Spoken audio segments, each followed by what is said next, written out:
Hi, this is Denver here. So, welcome to the third episode of A Book from My Library. So, today I'll be introducing you to a classic. So, let's look at Madame Bovary.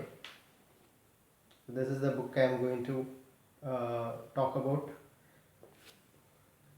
So, Madame Bovary by Gustave Flaubert. So this is actually a French book, and the book in front of you is actually the English translation. So this book is a classic and it's like a masterpiece, and it made realism very popular. So before you read this book, you should understand what is realism.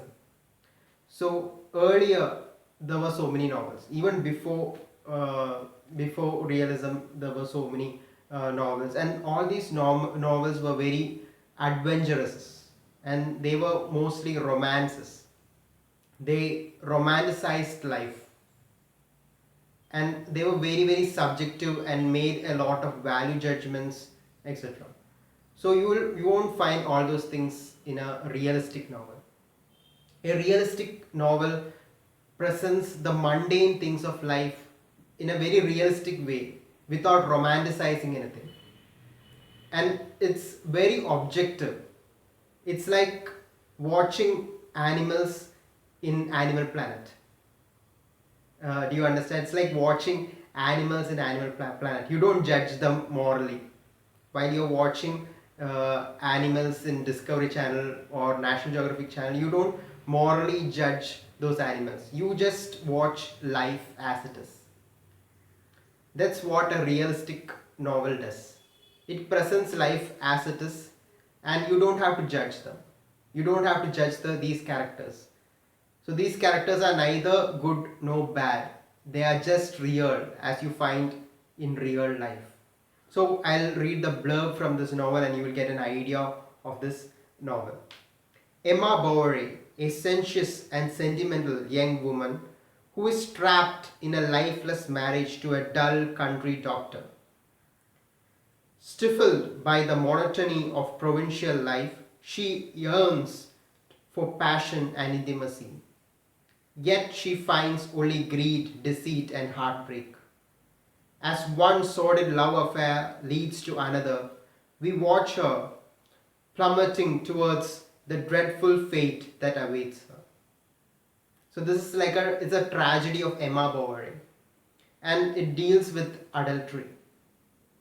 The novel was attacked for obscenity by public prosecution when it was first serialized in La Rue de Paris between October 1, 1856 and December 15, 1856, resulting in a trial in January 1857 that made the story notorious.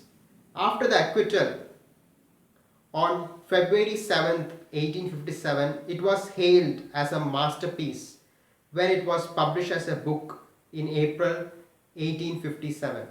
And now it stands virtually unchallenged, not only as a seminal work of realism, but as one of the most influential novels ever written. So it's actually a small novel.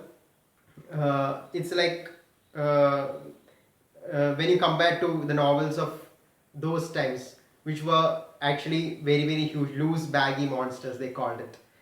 So this novel is just 376 pages, and it's quite interesting to see the adventures of not adventures the adventurous passions of Emma Bovary. So Emma Bovary is a lady who reads a lot of romantic fiction and thinks that life would be just like uh, as she sees in a romantic fiction. But soon she finds that life is completely different.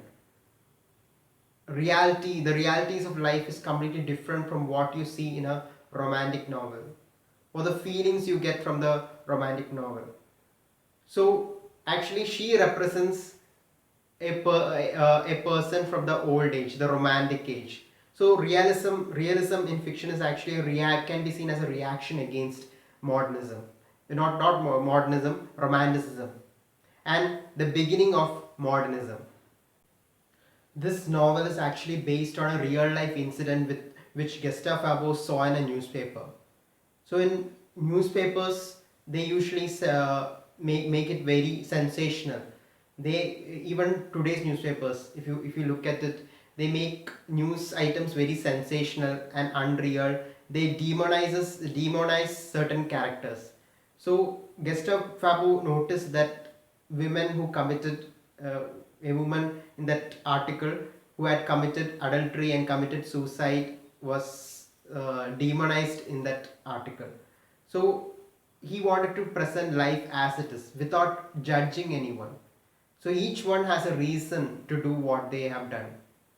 So you cannot judge them based on the morals of a particular era or a particular mindset or an ideology. Judging a person based on solely based on a uh, religious ideology or a cultural ideology is actually wrong. So how do we actually see life? How do we actually look at life and the people living their life? So um, we should see them from a very objective point of view. You should learn from their mistakes. If there are mistakes, you have to learn from the mistakes, and you should not judge them for what they have done. So this novel in a way is a masterpiece because it does something quite different from all those earlier novels which were actually just the philosophy of the author. So in the earlier novels, if you have noticed novels before during the 17th century and 18th century, you would find that the author usually tries to put out his philosophy through his novel. Even though there are other characters in the novel, the author tries to force his philosophy on the reader through his novel. But this novel is quite different. Of course, this is a personal novel. This is Gustave Flaubert's first novel, and it's a very very personal novel and very tragic novel. Like, you really feel for Emma Bovary, even though she has, according to the morals of the society, she has done something wrong. Even then, you feel very very sorry for her, and you feel a special attachment towards her and even to her husband. So this that's why I wanted you to read this book. If you have got a chance to read this book, please read this book. This is a classic.